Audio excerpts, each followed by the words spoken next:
Vamos ler o que diz a palavra, preste muita atenção, no segundo livro dos Reis, capítulo 5, verso 1.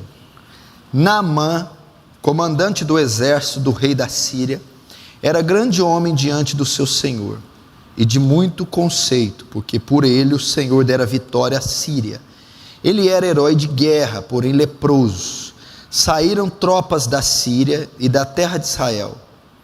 Levaram cativa uma menina que ficou ao serviço da mulher de Naamã. Disse ela à sua senhora: tomara o meu senhor estivesse diante do profeta que está em Samaria, e ele o restauraria da sua lepra.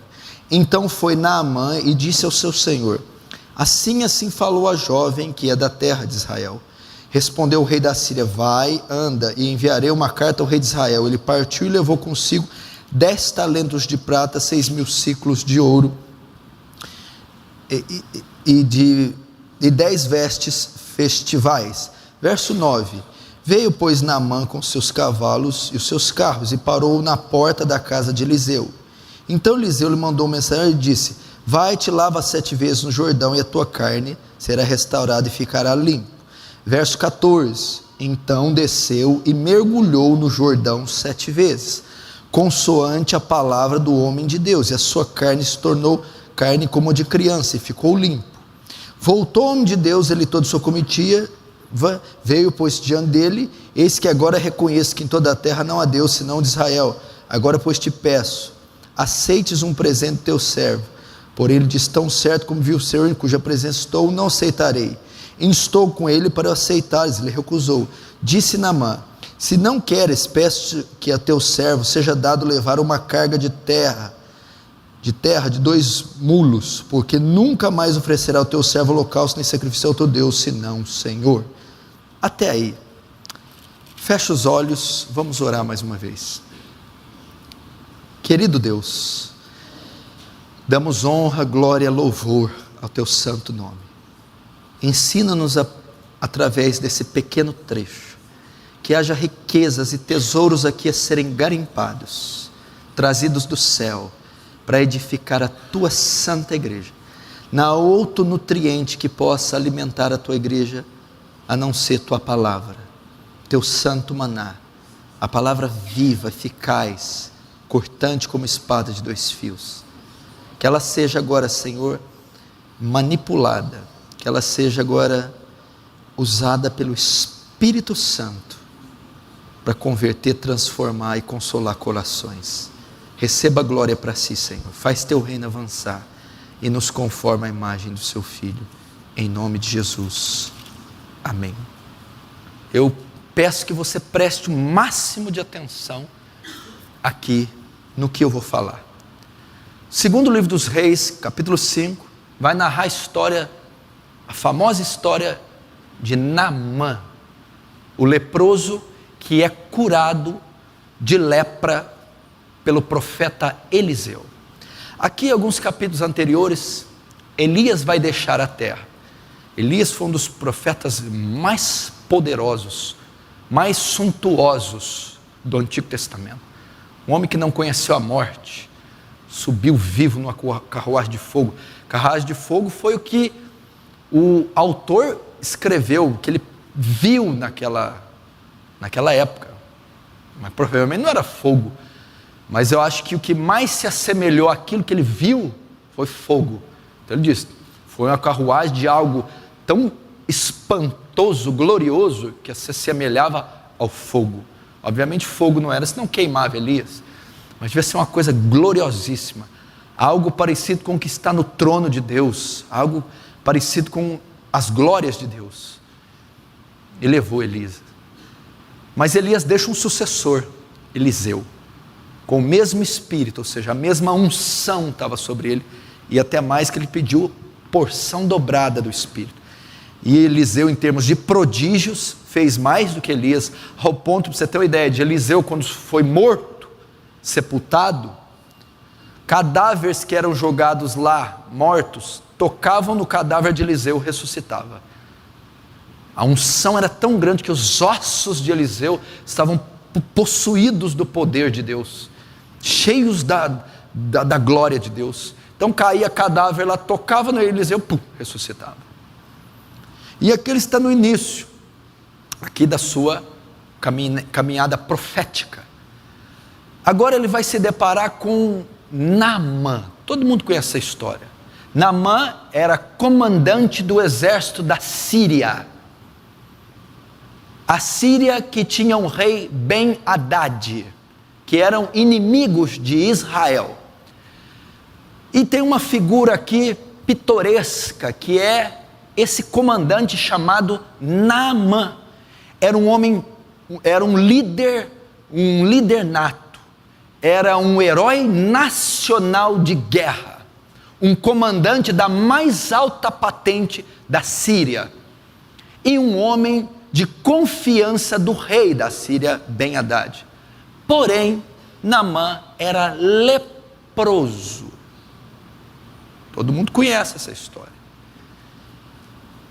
E Naamã vai buscar Eliseu para ser curado da lepra. Mas como Naamã vai ser curado? Quando Naamã está nas suas empreitadas em campanhas de guerra, uma das suas campanhas de guerra foi na fronteira de Israel.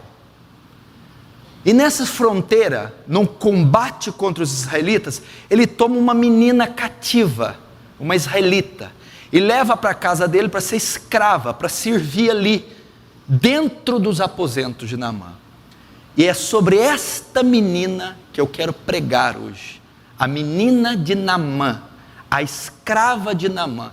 Eu não vou falar de Naamã, eu vou falar da escrava israelita, da meninazinha de Naamã, a sua serva. Essa menina foi pega num confronto com os exércitos de Israel, nas fronteiras de Israel, e foi trazida para os aposentos, para a residência oficial de Naamã, para servir como empregada doméstica, ou a ama, a babá dos seus filhos, provavelmente, uma menina que assistia à esposa de Naamã. E ali, essa menina protagoniza cenas extraordinárias. Por que eu quero trazer essa palavra para você? Essa palavra é para aqueles que estão sozinhos, é para aqueles que estão lutando sozinhos, é para aqueles que não são compreendidos pela maioria, que não são compreendidos pela família, que não é compreendido pela esposa, que não é compreendido pelo marido, que não é compreendido pelos filhos. Por incrível que pareça, a vida cristã, narrada por toda a Bíblia, é uma vida de pessoas solitárias. Você encontra homens solitários na Bíblia, como Elias, como Moisés, como João Batista. Você encontra mulheres solitárias como Ana, como Débora. Você encontra pessoas que muitas vezes não contam com recursos. Você encontra Agar, expulsa por Sara, sozinha no deserto com Ismael. Você encontra leprosos, pessoas cegas, abandonadas, mas que estão lutando, que estão tentando seguir a Deus, mas que estão pensando em desistir. E essa palavra é para você. Talvez você está na empreitada sozinho, está orando e jejuando sozinho, está tentando conquistar sua casa sozinho, está sofrendo uma crise no lar, no emprego, no casamento, pessoal, familiar, e está enfrentando ela sozinho, não há um apoio, não há uma ajuda, não há palavra de conforto, todos estão remando contra você, não compreendem o que você compreendeu, não receberam a luz que você recebeu. Talvez é você, pai, marido, um homem reto, probo, honesto, santo, mas que está tendo problemas com a esposa dificultosa, que não compreende, que tem uma visão pequena do Evangelho, que luta a sua própria causa em vez a do reino. Talvez você, esposa, mulher honesta, firme, forte, sóbria, pontual, mas uma mulher que está lutando sozinha. Uma mulher que não consegue apoio dos filhos, dos parentes. Pode sentar aqui, meu filho, vai falar com você, pode subir lá. Você está meio sozinho, meio perdida lá. Vocês imaginam quem que é? Para estragar a pregação? É ele.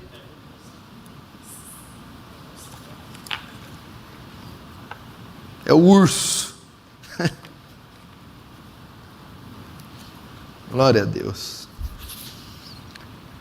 Então, essa é a mensagem para você. Irmão, os períodos mais sombrios que nós enfrentamos é quando nós estamos sozinhos. Quem aqui já ouviu falar de um tal de apóstolo Paulo? Você conhece algum homem que se compara a ele? O maior escritor da Bíblia, dos 66 escreveu 13. Dos 13 escreveu a maior obra da Bíblia, Romanos. O homem que mais plantou igreja no planeta. O homem que mais ganhou alma no planeta. O homem que era pastor, era evangelista, missionário, teólogo, pregador. Um homem que foi só até o terceiro céu. E ele viu coisas lá tão gloriosas, que ele fala assim, eu vi coisas inefáveis. A palavra inefável, sabe o que significa? Aquilo que não pode ser descrito por palavras. Olha, nem que eu quisesse falar o que eu vi, eu não conseguiria. Eu fui ao terceiro céu. O homem que viu Jesus na estrada de Damasco. Um bandeirante, um poliglota, um erudito. Uma das maiores mentes que pisou nessa terra. O homem mais influente que todos os imperadores César Augustus juntos. O homem que despojou Aristóteles, Platão, Sócrates. O apóstolo Paulo. 2 Timóteo 4, ele vai escrever a última carta dele. É o último capítulo dele. As últimas palavras. Sabe onde estava esse gigante? Numa prisãozinha em Roma, asquerosa, sem luz, sem saneamento básico, com rato. O tempo da minha partida se aproximou. Já estou pronto para ser oferecido como libação. Combati o bom combate, acabei a carreira, guardei a fé. Desde agora está preparada a coroa da vida. Imagina que corredorzinho escuro, uma masmorra, ele sentado lá. Onde estava a mãe dele?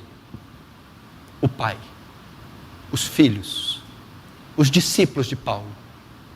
Paulo só tinha a túnica do corpo, as alpargatas surradas cheias de poeira, nem um centavo no bolso, velho, arrebentado, sozinho.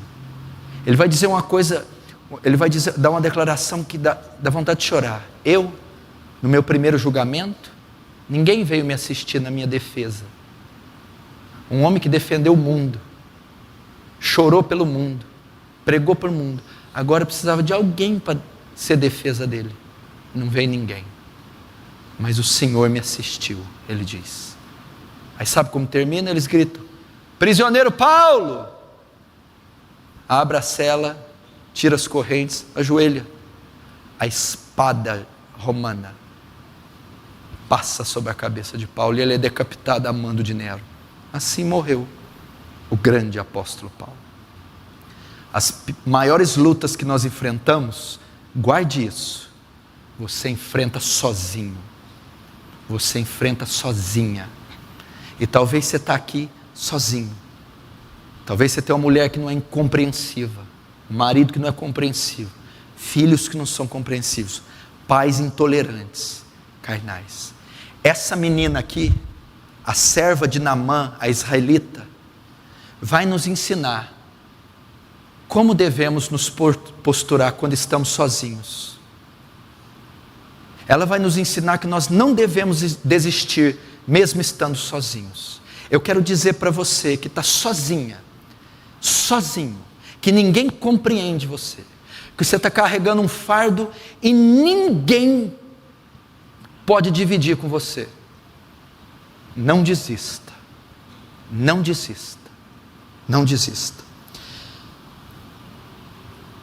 Somente o verso 2 fala da menina. Essa menina não tem árvore genealógica, ninguém sabe quem é a mãe, quem é o pai, não se sabe nada, só se sabe que é uma serva israelita.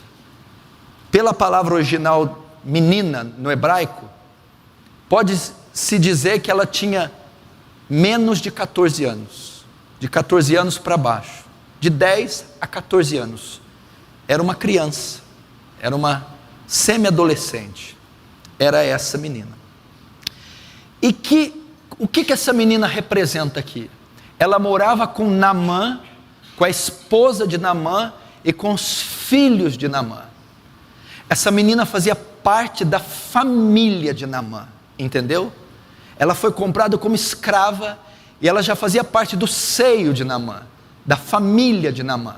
É como se fosse uma filha ou uma parente de Naamã. Ela estava lá enclausurada no contexto da vida de Naamã. E o que isso nos mostra aqui? Que ela era a única que possuía conhecimento do Deus de Yahvé. Os outros eram pagãos, serviam deuses sírios, Rinom, o deus cananeu. Ela não, ela era a única luz ali dentro. Ou seja, toda a situação daquela casa estava em crise, por causa da lepra de Naamã. E todos eles estavam perturbados. E ninguém deles tinha direção de como curar a lepra, como sair daquela situação, aquela crise, aquela contenda, aquele deserto que eles viviam. Ela possuía o conhecimento de como livrar, só que ela estava sozinha. Talvez você está vivendo num contexto de uma guerra.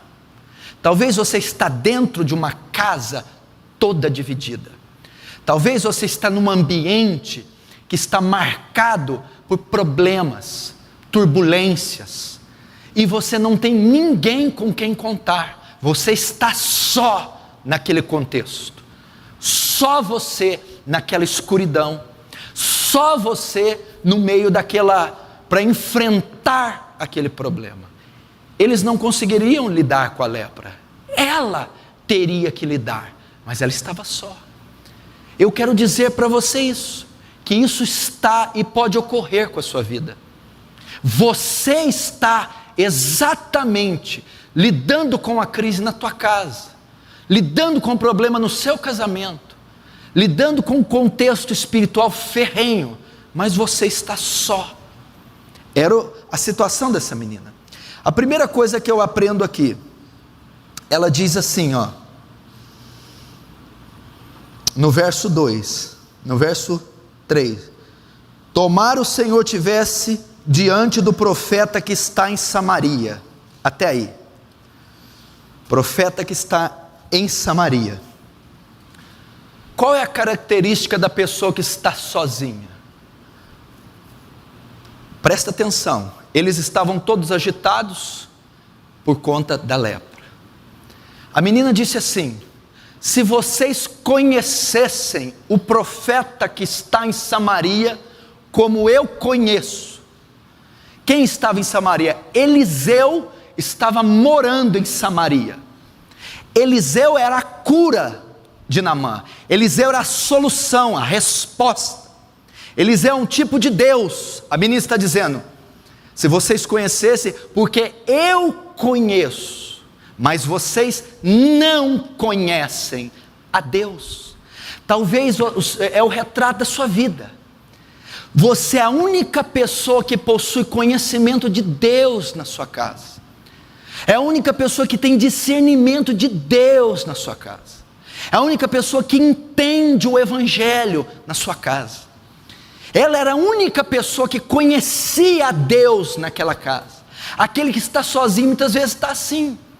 É só você que conhece a Deus. Aqueles que estão à sua volta não conhecem a Deus. Aqueles que estão à sua volta não conhecem a palavra. Aqueles que estão à sua volta não conhecem o Evangelho. Você está só. Mas pastor, Naamã não passava por Israel, por Samaria, não tinha contato com a Torá, com o Deus judeu. Verdade, tinha, mas não conhecia. Talvez é você, esposa, tem um marido que vem na igreja, um marido que ouve as pregações, mas ele não conhece a Deus, ele não tem discernimento. Ele está com você nos cultos, ele ouve a mesma pregação que você, Ele lê a mesma Bíblia que você, mas os olhos dele não se abriram. Ele chega em casa desfazendo tudo que foi pregado. Ele não tem discernimento. Você está sozinha, mesmo ele estando sentado do seu lado, mesmo ele frequentando a mesma igreja que você. Ele não consegue compreender, ele não tem entendimento de quem Deus é, ele não consegue discernir a palavra, ele não consegue entender o mandamento. Talvez é o contrário, é o marido que tem uma esposa que se diz religiosa, que se diz que lê, diz que conhece, mas não conhece a Deus, não entendeu a fé, não entendeu as doutrinas do Espírito Santo. Talvez são os filhos, pais simpatizantes da igreja, mas pais truculentos, pais carnais, que não conhecem, fazendo você, filho, estar sozinho. A menina era a única que sabia da existência de Eliseu, é a única que sabia do poder de Eliseu. Ela conhecia Deus e conhecia o seu poder. Eu sei que aquele homem cura, aquele homem é poderoso, ele faz sinais. Talvez você na tua casa, no teu trabalho, com a tua mãe, com os teus filhos, com a tua esposa, é o único que conhece o poder de Deus, o poder transformador de Deus, o poder curador de Deus, o poder salvador de Deus, mas eles não conhecem, mesmo eles vindo, participando da igreja, eles não têm entendimento. Então isso faz você estar só. Você diz assim: como eu queria que a minha esposa compreendesse o que eu compreendo. Ela não compreende a fé, ela não compreende o Evangelho, ela não compreende a cruz que temos que carregar, ela não compreende a renúncia que temos que ter. Eu estou lutando sozinho, pastor. Era iracunda, rixosa, carnal, vaidosa, mesmo estando na igreja, mesmo lendo textos. Não, pastor, o meu caso é meu marido. Ele é hipócrita, ele é fariseu, ele não conhece nada, ele não sabe nada, pastor. Eu estou lutando sozinha. É um marido tirano, grosso, egoísta, imoral, mas que chora nos cultos, que pensa que sabe, mas ele não tem discernimento. E eu chego em casa, quando já começo a ouvir os comentários no carro: oh Deus, ele não entendeu nada. Eu não posso me abrir com esse homem, eu não posso contar algo para esse homem, eu estou só. Talvez a mesma coisa vocês, filhos, com os pais. Era o caso dessa menina que lutava só. Segundo, ela diz no verso 3: tomara o Senhor estivesse diante do profeta de Samaria, e ele restauraria da sua lepra. Primeiro, ela conhecia Eliseu, sabia onde estava e o poder que tinha, mas era só ela que sabia. Você é o único que tem entendimento na tua casa, o único que entende a fé, que entende o Evangelho. Ah, mas Naamã não passou pelo Israel? Passou, mas não conhecia. Mesmo você tendo a família inteira na igreja, eles não podem conhecer. Segundo, Naamã, se ele fosse até Eliseu, ele restauraria ele da sua lepra. Lepra? Como é que você sabe que o meu marido tem lepra? Como é que você sabe que ele está doente? Como é que você sabe que ele está apodrecendo? Como é que você viu isso? Como é que você discerniu isso? Como é que você sabe que estamos em crise? Passando problema, pecado. A menina era sensível ao que estava acontecendo naquela casa. A menina tinha discernimento do mal que estava naquela casa. Talvez você que está sozinho é o único que percebe a crise que vocês estão. É o único que tem discernimento do mal que está acontecendo lá. enquanto a tua mulher não vê nada, teus pais não veem nada, teus filhos não veem nada, o teu marido nem percebe o abismo que está em volta dele.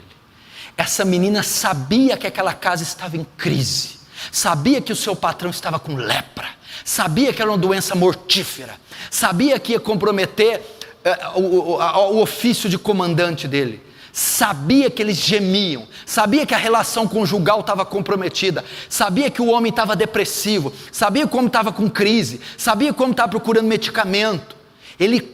Ela conhecia o perigo, a profundidade, porque ela foi a única que mencionou diretamente sobre a lepra. Talvez você é o único que tem discernimento de como está esse casamento.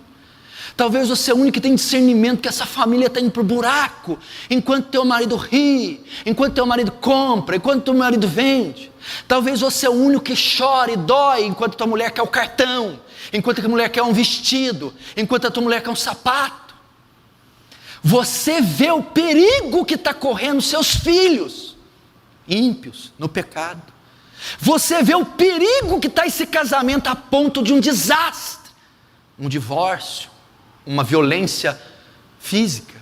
Então você é a única que vê a condição e o estado espiritual. Gente, esse homem está perdido. Gente, essa mulher está condenada. Gente, esses filhos estão em pecado.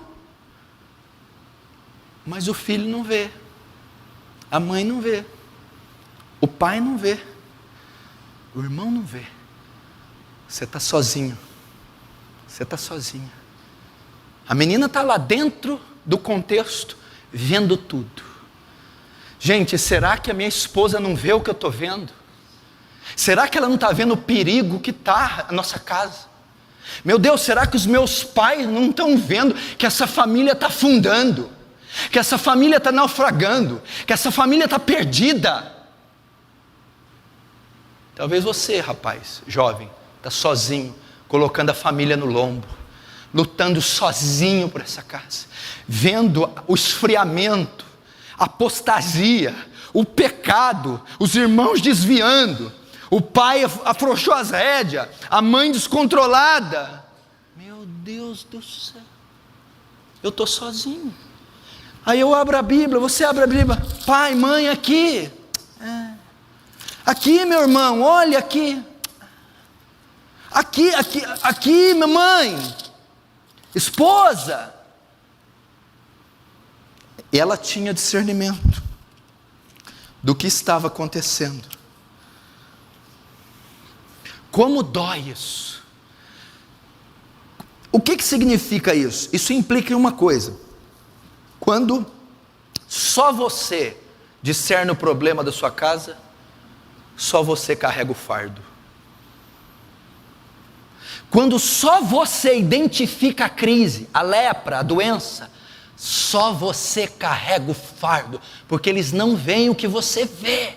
Então você está carregando o fardo dessa família sozinho, o fardo desse ministério sozinho, o fardo desse casamento sozinha, simplesmente porque os outros não veem o perigo que estão ao lado de vocês, a crise que vocês estão, o caos que está, e você, meu Deus, dorme na cama lá, vira para o lado, ronca, não está nem aí, e eu com insônia. Lá no outro dia toma café, come lá, e eu sofrendo, carregando fardo. Era o caso dessa menina. Só ela conhecia Deus na casa, só ela conhecia o pecado do povo.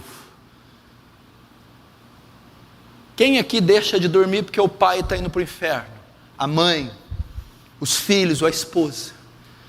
E você vê o pai, a mãe, os filhos, a esposa ou o marido nem se importando com a própria salvação, com o próprio estado de condenação, e você, meu Deus, eles não veem. O fardo espiritual dessa família está nas minhas costas. A responsabilidade da salvação desse homem, dessa mulher, dos meus irmãos, está sobre mim.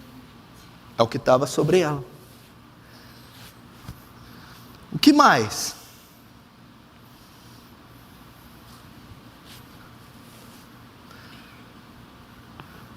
Verso 4. Então foi Naamã e disse ao seu senhor: assim falou a jovem que é da terra de Israel. Respondeu o rei da Síria: vai, anda, e enviarei uma carta ao Deus de Israel. Terceiro, presta atenção.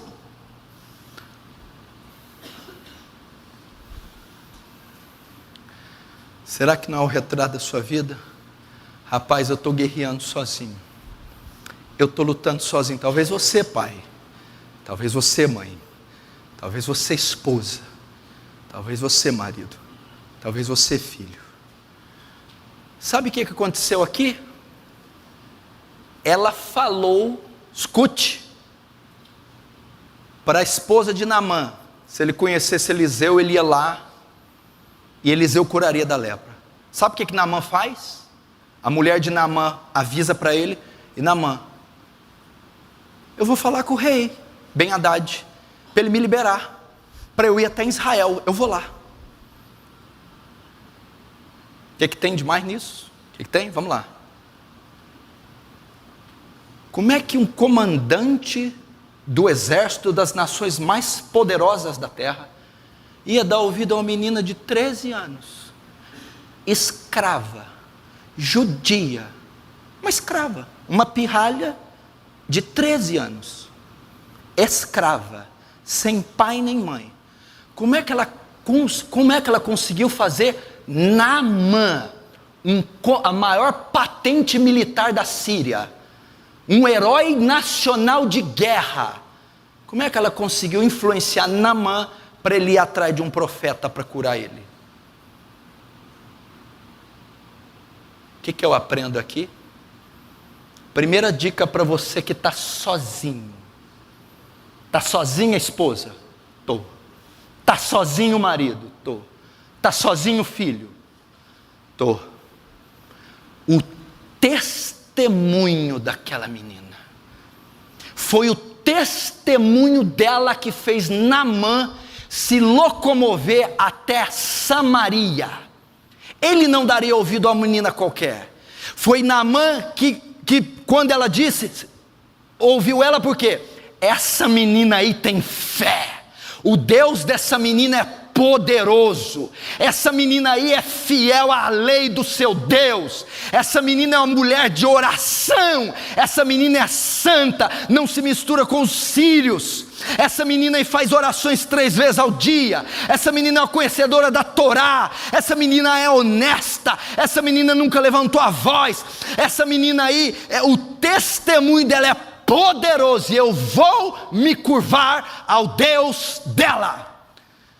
Primeira dica para você que está sozinho: teu pai não dá bola para você, tua mãe, teus irmãos desviados, tua esposa rixosa, iracunda, teu marido é carnal, teu marido é um irresponsável. Deus está dizendo: dê testemunho onde você está, seja um crente fiel onde você está, porque o seu testemunho vai influenciar o que está à sua volta.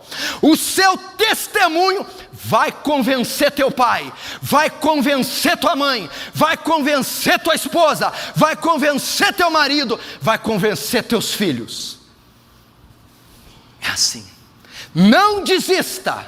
Essa menina estava só ela conhecia Deus, só ela orava, só ela jejuava, só ela ia aos cultos, só ela se santificava, só ela tinha discernimento, enquanto que toda a sua família cega, mas ela continuava. Só ela tinha discernimento do mal que estava na casa. Ninguém estava se importando com a condição espiritual, com a crise, com as doenças, mas ela tinha discernimento, ou seja, sofria dores de parto, tinha agonia de ver aquele homem leproso. Terceiro, essa menina não desistiu de Naamã, não desistiu da serva de Naamã, não desistiu dos filhos de Naamã, não desistiu da casa do seu Senhor, e continuou dando um poderoso testemunho. Eu quero dar uma palavra para você que está só, você que é filho de pais bêbados, você que é filho de pais ímpios, você que é filho de pais violentos, você que é marido de uma mulher ímpia. incompreensiva, imatura, descontrolada. Você que é mulher de um homem ímpio, dê o seu testemunho. Não desista. A palavra do Senhor diz para as esposas: se você, irmã, tem um marido descrente, e ele consentir em ficar com você, não se aparte dele, porque a mulher crente santifica o marido no convívio com o marido. Se o marido tem uma mulher descrente e essa consiste em viver com ele, não abandone essa mulher, porque essa mulher no convívio com você, ela se santificará. O que o Senhor quer dizer? O seu testemunho vai trazer esse homem para Jesus. O seu testemunho vai trazer essa mulher para Jesus. O seu testemunho vai trazer seus pais a Jesus. Olha o testemunho dela. Acho que vocês não entenderam. Meu irmão, era o comandante do exército da Síria. Era a patente mais alta, a patente militar mais alta do reinado dos mais poderosos da época. Uma pirralha de 12 anos, escrava judia. Vai lá em Samaria que ele te cura. Bem, ela falou isso? Falou. O que ela falou? Que essa lepra aí só vai curar se você for procurar Eliseu em Samaria. Você sabe que eu temo essa menina, né? Sei, eu temo o Deus dela. Eu já vi milagres acontecer na vida dela. Eu não conheço ninguém da idade dela com testemunho dela. Essa é a primeira dica para quem está sozinho. O testemunho. Não desiste. Não desiste do teu casamento. Não desiste dos teus pais. Não desiste dos teus filhos. Não desiste. Persevera como ela. Quarto, verso 3 ainda. Disse ela à sua senhora: tomara meu senhor estivesse diante do profeta que está em Samaria, ele o restauraria da sua lepra.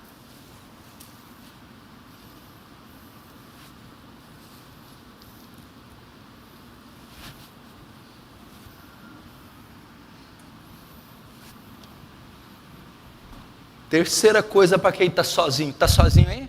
Está sozinho, Jonathan? Está sozinho, Dedé? Está sozinho aí, Jefferson? Está sozinho aí, irmã Lúcia? Está sozinho, Lucas? Você está sozinho mesmo.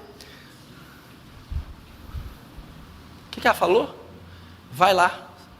Se ele for lá, o que vai acontecer?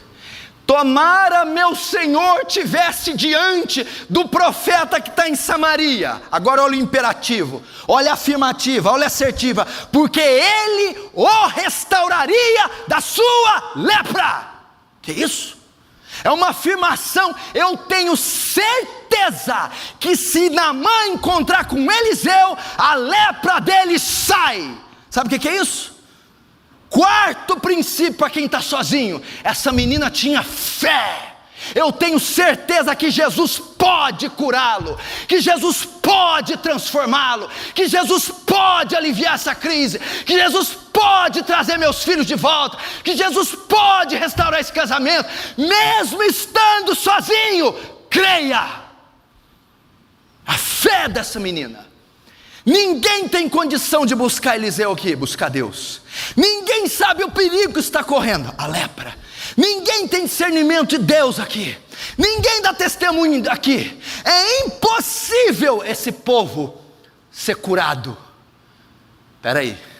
Mas tem um representante da graça aqui, tem um representante do reino aqui, meu irmão. Mesmo estando sozinho, através de você, Deus pode operar em toda a sua casa.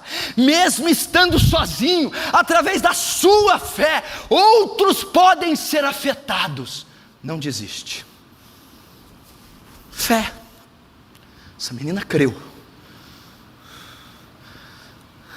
Se ele for lá, ele vai ser curado. Pastor, eu estou só. Ninguém para lutar comigo.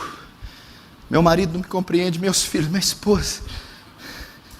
Estou só. Estou com essa menina enclausurada num templo pagão, numa família pagã, cheia de carnalidade e impiedade. Creia. Creia. Sabe o que está acontecendo aqui com a judiazinha de 12 anos? Estou levando essa família no lombo. Estou arrastando essa família com a força e o poder da fé.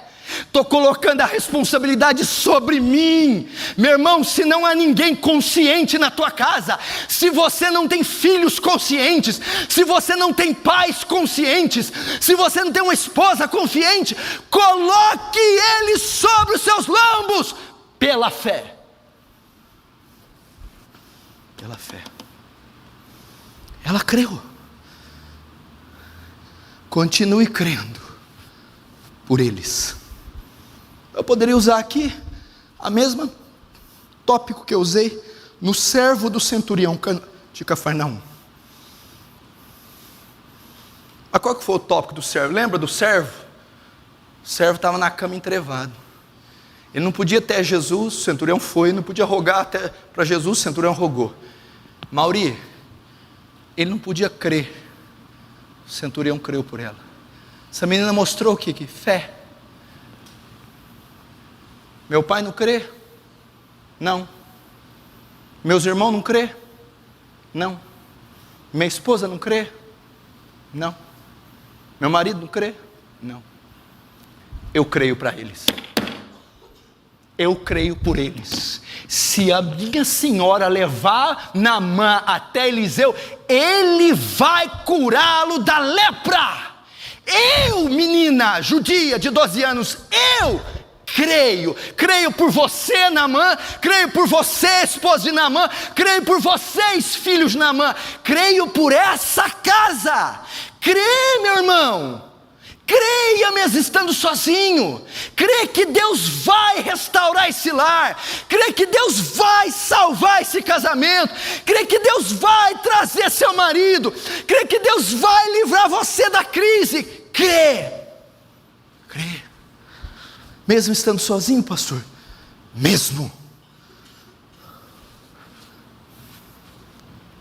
Crê. Talvez você está com esse sentimento. Só eu que oro nessa casa, poxa. Só eu que leio a Bíblia nessa casa, poxa. Só eu que chamo para ir para o culto nessa casa, poxa.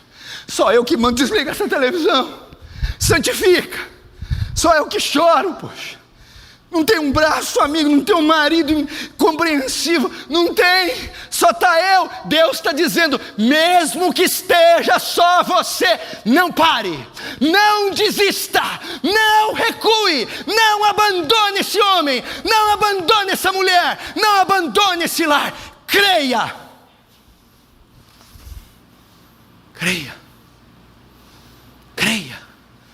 Pastor, mas está tudo perdido. Creia. Pastor, mas eu sou um jovenzinho inútil, não trabalho, não tenho família, não tenho nada. Creia, você não é menos inútil que essa escrava judia. Não é menor que ela. Creia. Pastor, mas será que Deus pode fazer através de mim? Pode. Está sozinho, Lucas? Creia. Está sozinho, Jerônimo? Creia. Está sozinha, Mônica? Creia. Que o Cícero está te abandonando? Creia. Está sozinho? Creia. Pastor, sozinho eu não estou porque está sentado do meu lado. Só a carcaça. Então eu estou sozinha. Creia. Então estou sozinho. Creia.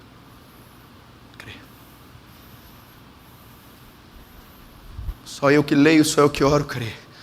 Olha o que mais que essa menina fez. Veja o show da menina. Está fazendo gol de bicicleta e dando passe de letra. Está aqui, ó. É a sensação da Síria. É o espetáculo que envergonha nós, os marmanjos. Fica vendo aqui. Não é o birubiru não, minha filha. É a menina, olha lá.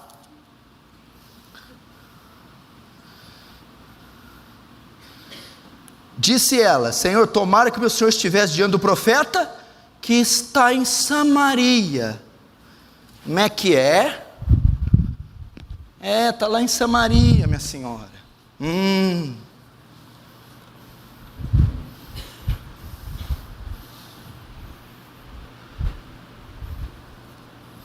Esse é o tópico mais importante.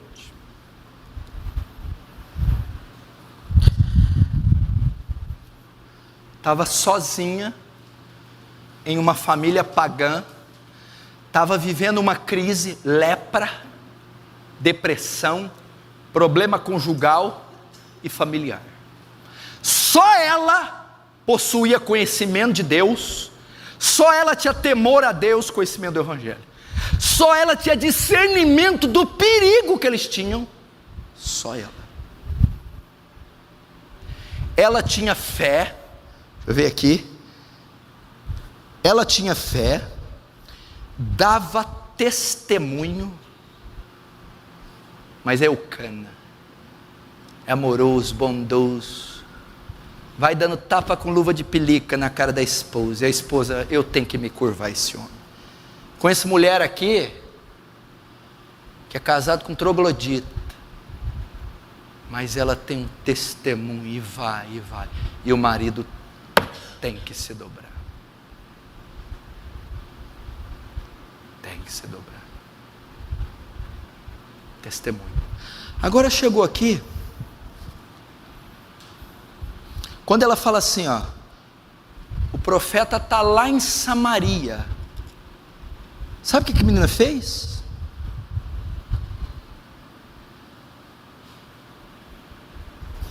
Ela creu, agora ela indicou o caminho aonde Eliseu seria curado. Como é que é? Ela indicou o caminho, ela conduziu Naamã até o profeta, ela deu a localização, o meio, o método daquele homem alcançar cura, o perdão, a restauração. Ela conduziu Naamã até Deus. Eis a palavra do Senhor para você que está sozinho. Conduz a sua mãe até Cristo, conduz seu marido até Cristo, leva os teus filhos até o Evangelho, conduz eles até a salvação, mesmo estando sozinho, e principalmente porque está sozinho. Isso que ela fez.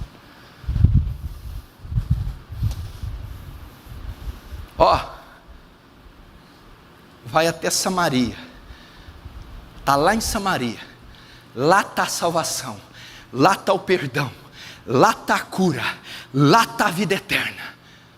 Meu irmão, o que Naamã está querendo dizer? Leva tua mulher à fé, leva teu marido ao arrependimento, prega o Evangelho para tua mãe, prega o Evangelho para o teu pai, prega o Evangelho para tua esposa, prega o Evangelho para os teus filhos. Filhos, vocês estão com lepra. Filhos, se vocês conhecessem o meu Deus, Ele perdoaria o pecado de vocês e salvaria vocês. Prega para o teu marido, leve ele até Cristo, leva até as Escrituras, leva ele até o Evangelho, leva a tua mãe às Escrituras, leva ele ao Evangelho. Essa é a única saída para quem está sozinho, é a única saída. Como você pode deixar de estar sozinho? Como eles podem ser transformados? Como a lepra pode deixar eles?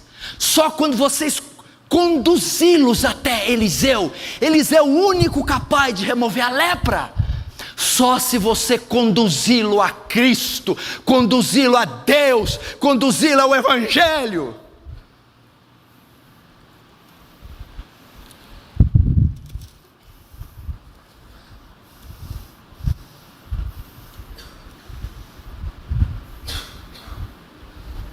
Vou levar essa mulher para a igreja. Vou levar esses meninos para o culto. Vou levar essa mulher para a vigília. Vou dar 3 Bíblias, um CD, um filme evangélico para esse marido. Vou ficar até 4 horas da manhã acordando, brigando, quebrando o pau, mas eu vou pregar João, metade do evangelho do João eu vou falar. Eu não tenho muita condição didática para levar. Tem outro jeito de levar. Leva ele no joelho.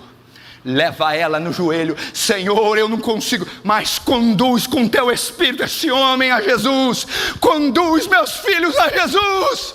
Quando teu filho for viajar, se ele estiver no pecado, Senhor, ainda que ele sofra um acidente, mas se isso levar ele a Cristo, faça isso, Deus, porque eu não tenho competência de fazer. Senhor, dá um sonho, um pesadelo à minha esposa, mas que ela acorde de joelhos, clamando por Cristo. Tem a maneira de se conduzir. Com certeza essa menina estava orando por eles. Ela estava orando por eles.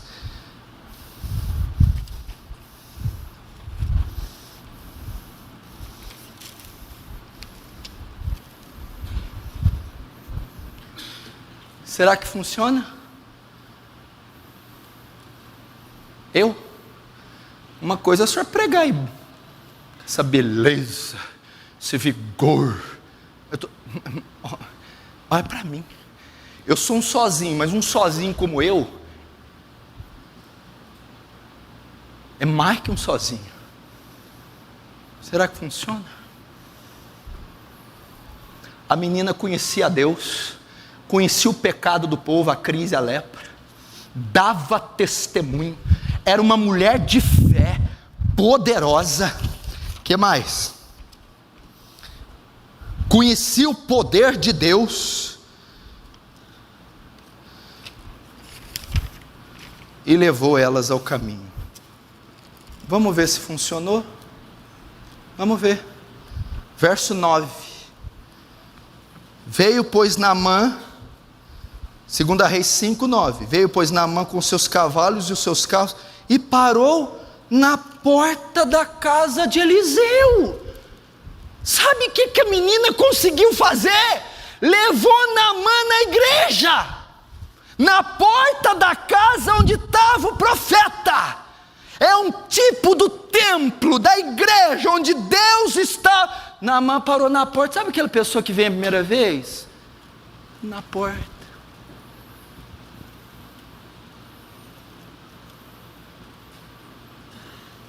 Olha o que o testemunho de uma criança de 12 anos fez, o que a fé de uma criança de 12 anos fez, o que a intercessão de uma criança, o que o conhecimento de Deus do pecado, e o que a pregação da menina fez, a menina que pregou, a menina que mostrou o caminho da salvação, da cura.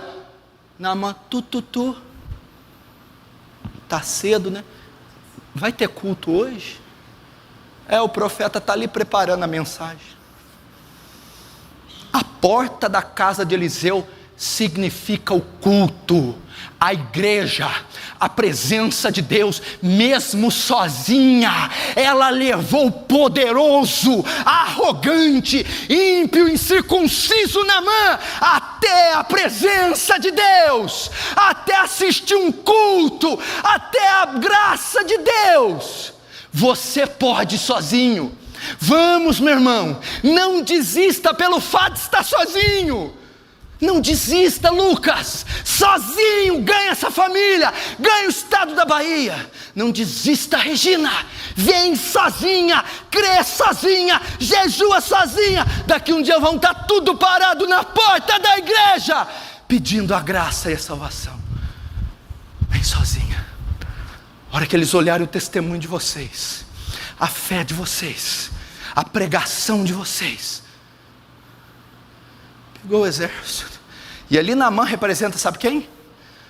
A esposa e os filhos, a família inteira. Viu? A família inteira.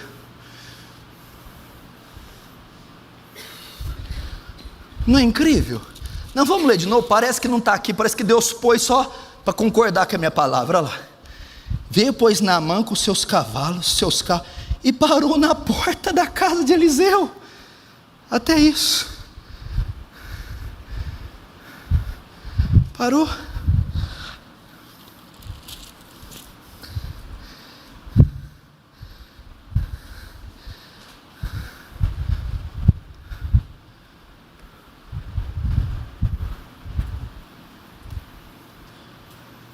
Meu Deus do céu, eu queria estar sentado aí no seu lugar. Que palavra de fé. Quem falou que você precisa de alguém, irmão? Tem a Trindade com você, Pai, Filho e Espírito? Ah, meu filho, você está com a maioria. Vamos mais. Acho que vocês não estão entendendo ainda o que tem aqui. Verso 10. Então Eliseu lhe mandou um mensageiro dizendo: vai e lava-te 7 vezes no Jordão. Até aí.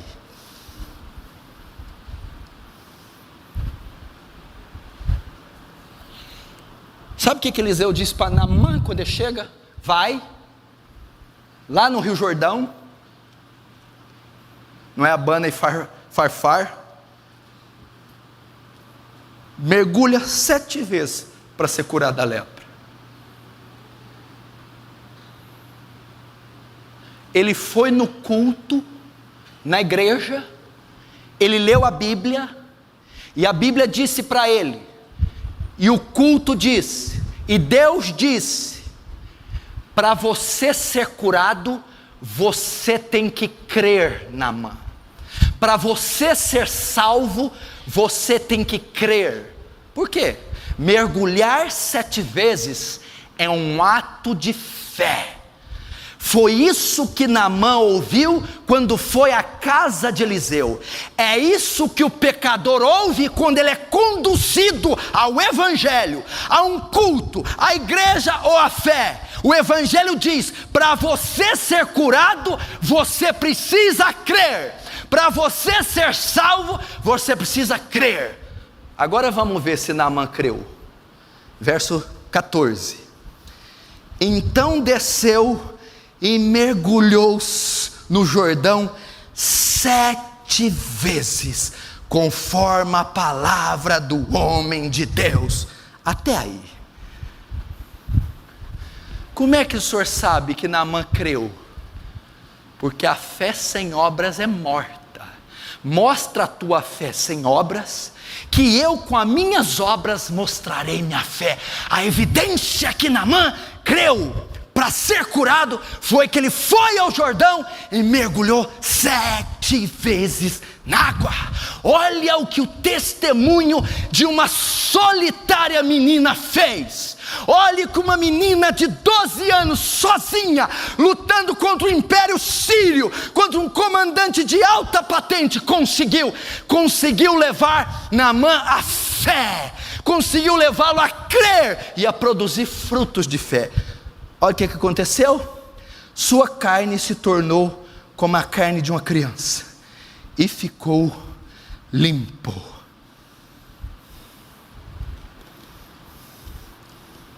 Ok? O que mais? Só que essa aqui não é a fé salvadora, não. Naamã não estava salvo. Sabe o que a menina conseguiu fazer, Cidinha? Resolveu a crise. Não tem mais doença em casa, não tem mais briga no casamento, a dívida está paga, a paz está no lar, mas ele não estava salvo ainda.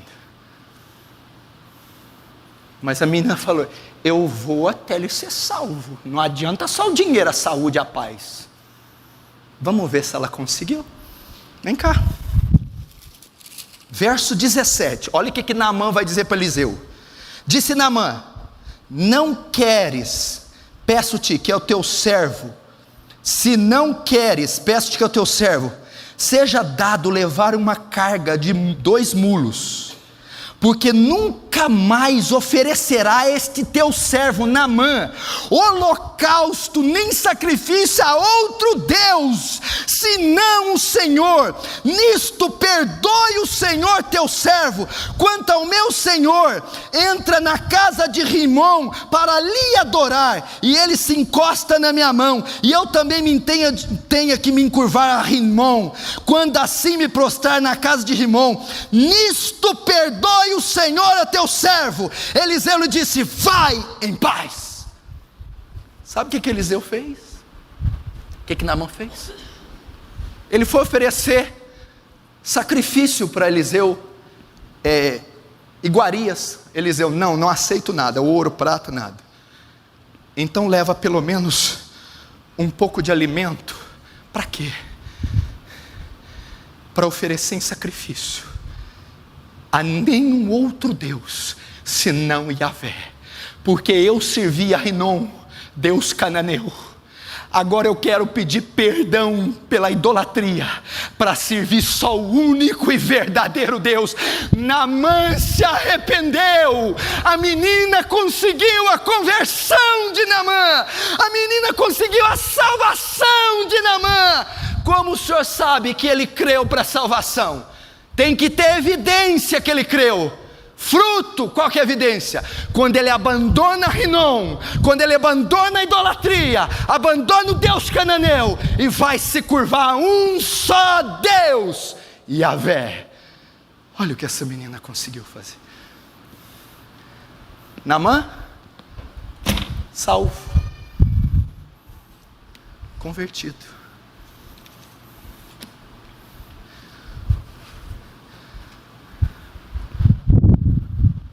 Extraordinário. Todo mundo ouve falar de Naamã. E da menina? Naamã que é o cara? A menina. Talvez essa hora que Naamã estava lá com Eliseu, ela estava brincando de boneca. Foi ser uma bonequinha bonitinha, igual a Miriam, do Moisés. Mal vocês sabem o poder que estava naquela criança. A fé, o testemunho, sozinha, sem mãe, sem pai, escrava numa terra pagã estranha. Meu Deus, mas que impacto, que testemunho! Meu irmão, você pode também. Não desista do teu lar, não desista da tua casa, não desista da tua esposa. Vai nessa força. Deus é com você. Pastor, a crise está grande, eu estou sozinho. Vai que há poder em ti para solucioná-la. Vai que Deus é poderoso. Pastor, eles não me compreendem. Vai sozinho, vai crendo, vai insistindo, vai lutando, vai orando. Pastor, mas me plantaram num lugar tão longe, numa cidade longe, com gente estranha, sem ninguém, sem nada, outro contexto, outra forma, outra filosofia. Vai.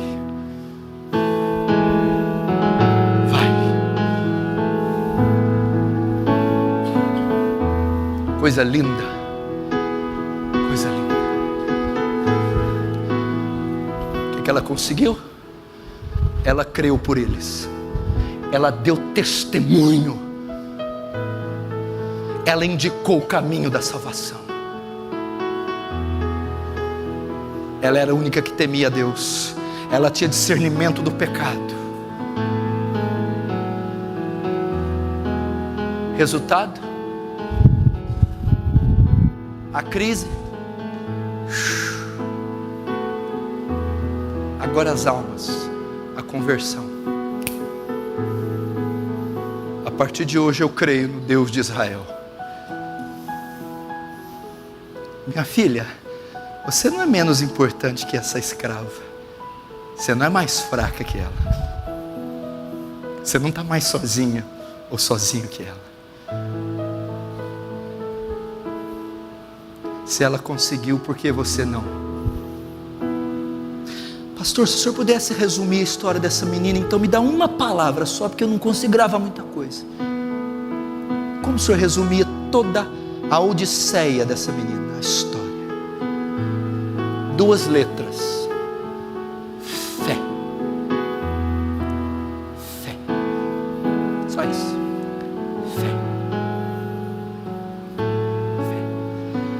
O que a fé é capaz de fazer? Vocês não têm ideia o que a fé é capaz de fazer. Você acha que essa menina estudou?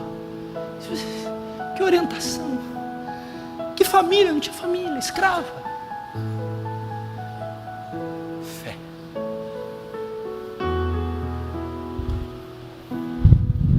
Paulo falava assim, ó: por cuja causa eu padeço, mas não me envergonho, porque eu sei em quem eu tenho crido. Ah, se nós pudéssemos falar isso. Ah, pastor, fica tranquilo, eu sei o Deus que eu sirvo, eu sei em quem eu tenho crido, eu sei que Ele é poderoso, eu sei que Ele me dará a vitória, eu sei que os meus inimigos vão cair, eu sei, pastor. Fé, fé. Eu termino dizendo: não desista. E vou te falar até mais, olha, nossa, ainda bem que Deus fez eu lembrar isso agora. Vem cá, Fernando. Eu não sou muito bom de matemática, eu acho que você é melhor que eu. Você está sozinho, é o único que está tentando. E se você desistir, quem que fica? Ninguém. Se você desistir, é o fim da tua família. Se você desistir, é o fim da tua casa. Se você desistir, essa escola inteira vai para o inferno. Se você desistir, essa faculdade inteira vai para o inferno. Se você desistir, seu marido se perde. Se você desistir, sua esposa se perde. Se você desistir, teus filhos se perdem. Acabou. Você é a única chance que eles ainda têm. Você é a única alternativa. Pelo amor de Deus, não desiste. Não desiste de jeito nenhum. Não recua, não ceda um centímetro de espaço para o inimigo. Não desista. Não desista. Não desista de jeito nenhum. Pastor, onde eu consigo forças? Olhe para o alto, olhe para o céu. Diga: posso todas as coisas naquele que me fortalece. Eleve os meus olhos para os montes, de onde me virá o socorro? O meu socorro vem do Senhor, que fez o céu e a terra. Quem crê nisso diz amém. Você vai fechar o olho, você vai pedir poder, força, fé para prosseguir. Você vai fazer essa oração agora.